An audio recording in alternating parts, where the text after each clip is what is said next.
Намайг Пирлема гэдэг Эрдэнэтийн үйлдвэрчний хэвлэлийн холбооны ахмад ажилтан байна. Тэгээд би энэ Эрдэнэт хотод сургууль төгсөж ирээд 1979 оноос эхлээд Эрдэнэт тус дулаан түүх сүлжээ хувьцаат компани дээлсгчээр ажилласан.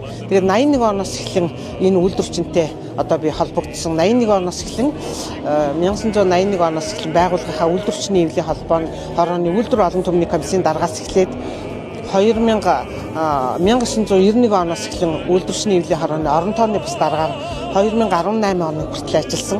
Нийтдээ үйлдвэрчний хэвлэлийн ажлын үндсэн ажлынхаа зэрэгцээгээр үйлдвэрчний хэвлэлийн хорооны орон тооны бус даргаыг 27 жил албыг хассан. Энэ хугацаанд бол манай хамт олон миний ажлыг дэмжиж ойлгож, манай удирдлагууд манай хамт олон миний ажлыг дэмжиж ойлгож үйлдвэрчний хэвлэлийн холбооны одоо тэргүүний үйлдвэрчний хэвлэлийн хорооны игнэнд манай байгууллага явж ялаа.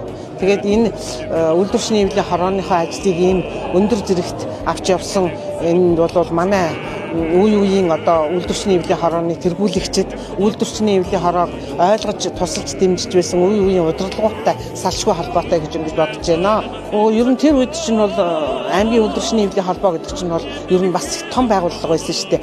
Их эрх мэдэлтэй том байгууллага байлаа. Тэгээд тэр үед бол үйлдвэрчний хэвлэлийн ерөөсө бүх ажил хийж байгаа хүн бүгдээрээ үйлдвэрчний хэвлэлийн гишүүн байсан шүү дээ. Тэгээд тийм онцлогтой байлаа. Тэгээ үйлдвэрчний хэвлэлийн хороо гэдэг бол үнэхээр бас ажилчдынхаа нийгмийн асуудлыг шийдэхин төлөө аймгийн ч тэр байгууллагуудын ч тэр үйлдвэрчний хэвлэлийн хороо үнэхээр их зүтгэж чармааж ажиллаж байсан да. За одоо ажиллаж байгаа залуучуудад хандаж хэлэхэд ерөөсөө байгууллагын үйлдвэрчний хэвлэлийн хороо гэдэг бол удирдах байгаа хүнээс шалтгаалж байдаг. Тэгээд тэрийг удирдах байгаа хүн гэхээсээ илүү тэрийг дэмжиж бас тусалдаг удирдлагууд зайлшгүй холбоотой.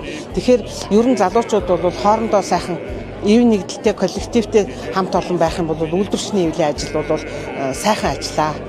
Аймгийн үйлдвэрчний хэвлэлийн холбооны 50 жилийн явц тохиолдуулан нийт үйлдвэрчний хэвлэлийн сонгуульт ажилтнууд идэвхтэн гишүүд та бүхэндээ 50 жилийн одоо мэндийг дэвшүүлье. Энэ жилийнхаа 50 жилийн бүгдээрээ одоо ажлын өндөр амжилттай сайн сайхан угтаасаа гэж ингэж бодож байна.